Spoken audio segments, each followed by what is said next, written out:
sini kita sudah ada narasumber. Boleh diperkenalin dulu namanya siapa dan dari mana asalnya? Halo, nama aku Bali Saputri Bodo Tarigan. Aku dari Medan Pancing. Oh, oke. Kak Bali, jadi kami di sini izin mau nanya sama Kakak tentang aplikasi Simpelkan dari instansi LPSK ini. Jadi yang pertama pertanyaan saya buat Kakak itu, Kakak itu kan pengguna aplikasi ini dan layanan ini. Awal Kakak menggunakan aplikasi ini itu alasannya karena apa ya, Kak? Jadi gini, aku tuh pernah ya kan upload kayak posting di IG gitu kan, di Instagram foto. Terus kayak ada head comment gitu. Terus kayak diancam gitu kan. Aku takut dong. Aku nggak tahu nih mau minta perlindungan dari siapa nih. Aku nggak tahu orangnya siapa kan. Jadi aku pakai aplikasi itulah buat laporan nih, buat cari tahu terus buat cari perlindungan juga kan. Oh, jadi Kakak menggunakan aplikasi ini untuk mencari perlindungan dari head comment yang Kakak dapatin ya dari sosial media.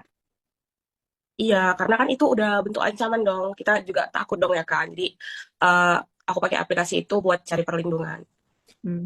Jadi Kak, kan Kakak udah gunain aplikasinya ini. Jadi selama Kakak menggunakan aplikasinya itu kendala apa yang Kakak hadapin? Entah itu dari akses internetnya atau mungkin pada saat menggunakan aplikasi ada bahasa-bahasa yang mungkin sulit Kakak mengerti, yang sulit Kakak pahami, atau mungkin ada keterlambatan respon dari instansinya tersendiri waktu Kakak melaporkan. Boleh dijelasin Kak? Boleh diceritain? Kalau soal kendala ada ya kemarin tuh responnya tuh lama banget ya. Terus karena mungkin mereka juga banyak terima laporan dari orang lain ya buat ngecek satu persatu ya. Itu saya juga mungkin salah satu faktor darinya lambatnya respon dari mereka gitu ya. Terus juga fiturnya ini dia formal ya gitu kan. Tapi banyak yang ada petunjuknya gitu sih. Terus kalau misalnya kita kasih file ini bukti bahwa kita dapat ancaman ini itu terkadang tuh gagal pas kita upload. Mungkin karena kalau kemarin itu kebesaran ya filenya, tapi di situ nggak ada pemberitahuannya gitu, hanya gagal gitu aja sih. Itu aja sih kendalanya. Oke Kak, mungkin satu pertanyaan terakhir lagi yang mau saya tanyain, harapan Kakak apa ini dari kendala-kendala yang Kakak hadapin dari aplikasinya itu? Mungkin Kakak punya harapan gimana supaya aplikasi ini bisa jadi lebih baik lagi atau saran gitu untuk aplikasinya ini? Saran saya nih ya untuk aplikasinya mungkin dia dibeli lagi ya kalau misalnya kita mau upload file yang screenshotan dari ancaman kita itu diberitahu nih kapasitas filenya harus berapa gitu kan. Jadi kita tahu ya kalau misalnya file kita itu kebesaran. Jadi nggak gagal-gagal terus gitu loh. Itu aja sih sama diper ini lagi ya orang-orang di dalamnya supaya laporan kita ini cepat ditanggapi. Itu aja sih. Wah, oke Kak. Cukup baik menjawab semua pertanyaannya. Jadi ya eh, saya ucapin terima kasih Kak Bali karena udah mau meluangkan waktunya untuk jawab pertanyaan dari kami. Eh, Terima kasih Kak Bali. Ya, oke, sama-sama. Oke, selamat malam semuanya. Di sini kami dari kelompok 4 ingin melakukan sedikit wawancara dengan responden kami. Boleh perkenalkan diri Kak, nama dan dari instansi mana? Perkenalkan, nama saya Wanda Sinaga. Em, Sebenarnya kalau untuk instansi, sebenarnya baru bekerja di UPTD PPA Provinsi Sumatera Utara. Kalau di UPTD PPA itu kan bermitra ya Kak sama LPSK. Nah, bagaimana sih bentuk kerjasama antara LPSK dan UPTD PPA ini Kak dalam memberikan perlindungan kepada saksi dan juga korban? Ya, untuk bermitra ya. Tapi sebelumnya itu kakak sampaikan dulu ya apa yang menjadi pekerjaan, tugas dan tanggung jawab dari UPTD PPA ya. Eh, Bagian UPTD PPA adalah itu apa ya penanganan kasus khusus untuk kekerasan kepada anak dan perempuan.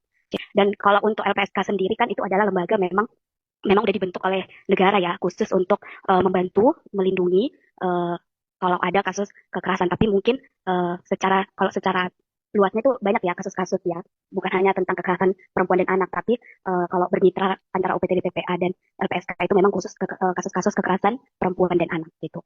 Untuk bermitranya biasanya ini baru-baru ini kami juga ada kerjasama untuk LPSK. Jadi ada tiga korban kekerasan seksual anak yang sedang kami tangani kan. Jadi memang kami dari UPTD PPA mengajukan restitusi. Restitusi ini adalah ganti rugi. Ganti rugi selama penanganan kasus yang dialami korban, berapa ganti ruginya gitu. Jadi nanti dihitung itu berapa jumlah kerugian yang dialami korban. Contohnya mungkin uh, contohnya ya kasus kasus ini menghambat akhirnya orang tuanya tidak bekerja kan. Jadi akhirnya itu dihitung tuh selama penanganan kasus itu berapa kerugian dari orang tua korban ataupun korban itu sendiri gitu. Dan kemarin juga apa ya, mereka juga datang ke kantor koordinasi juga terkait apa-apa saja yang dibutuhkan dokumen-dokumen karena memang ada beberapa dokumen-dokumen untuk kelengkapan mereka bisa mengajukan ke pusat LPSK untuk akhirnya disetujui atau tidaknya restitusi itu. Jadi memang ada beberapa kayak contohnya mereka butuh hasil asesmen psikologinya, terus juga apa-apa saja yang pendampingan-pendampingan kan. Ada banyak pendampingan seperti pendampingan kesehatan, pendampingan hukum juga. Itu sih. Yang mau kami tanyakan kan Kak, apa saja sih kegiatan konkret yang telah dilakukan bersama antara LPSK dan juga UPTD PPA ini dalam upaya perlindungan saksi dan juga korban? Adakah yang dilakukan Kak? Itu deh tadi apa ya, koordinasi rapat juga terkait perhitungan. Kalau kami kan mengajukan restitusi, jadi memang LPSK sendiri datang ke kantor juga untuk mendiskusikan gitu ya terkait apa saja dokumen kelengkapan yang harus disediakan dari UPTD PPA untuk mengajukan restitusi, terus juga menghitung nanti sama-sama dari LPSK dan UPTD PPA sama-sama membicarakan menghitung nilai atau jumlah ganti rugi restitusi itu. Itu dan memang kalau beberapa kasus memang kemarin juga ada case conference juga. LPSK biasanya juga dipanggil kalau ketika ada case conference penanganan kasus gitu kan yang melibatkan beberapa lembaga atau dinas terkait, contohnya dinas sosial uh, atau dinas, ada banyak sih, ada Kemensos juga bisa ikut gitu kan. Case conference itu diadakan oleh UPTD PPA dan di situ sama-sama membicarakan juga bagaimana uh, penanganan kasus contohnya korban yang sudah melibatkan banyak pihak. Jadi, Oke, jadi tadi telah Kak Wanda jelaskan gitu ya, ternyata LPSK ini juga melakukan kerjasama dengan instansi-instansi lain, seperti salah satunya instansi tempat Kak Wanda bekerja yaitu UPTD BPA. Jadi tadi sudah dijelaskan juga oleh Kak Wanda bagaimana mereka bekerja sama dan langkah-langkah apa yang telah dilakukan di dalam kerjasama tersebut. Jadi terima kasih Kak Wanda untuk kesempatannya. Sekian dari wawancara yang bisa kami lakukan kepada Kak Wanda. Terima kasih Kak. Selamat malam. sama-sama. Selamat malam semua. Oke, di sini saya Widya Koneko Fasian dengan kelompok saya, kelompok 4 akan bertanya kepada salah satu pengguna aplikasi Simplekan. Untuk narasumber boleh perkenalkan diri. Halo semuanya, selamat malam. Perkenalkan, nama saya Lady Rachel Criselda, biasa dipanggil Rachel. Oke, kita mulai aja untuk pertanyaan yang pertama. Apakah kakak pernah menggunakan aplikasi Simplekan? Dan kalau pernah, itu untuk keperluan apa ya, Kak? Saya menggunakan aplikasi Simplekan ini untuk melaporkan ancaman yang saya alami dari mantan pacar saya. Awalnya saya merasa bingung harus melapor kemana dan bagaimana cara mendapatkan perlindungan hukum. Setelah mencari informasi, saya mengetahui bahwa melalui aplikasi Simplekan ini, masyarakat dapat langsung mengajukan permohonan perlindungan kepada LPSK secara daring. Hal ini membuat saya juga merasa lebih aman dan terbantu karena tidak perlu datang ke kantor, terutama mengingat situasi saya yang cukup sensitif dan beresiko. Oke, pertanyaan terakhir nih, Kak. Apa sih harapan kakak agar aplikasi ini bisa lebih baik?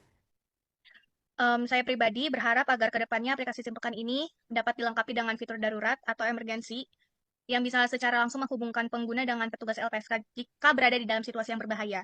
Oke, terima kasih atas waktunya, Kak. Kita sudahi wawancara ini. Terima kasih. Terima kasih.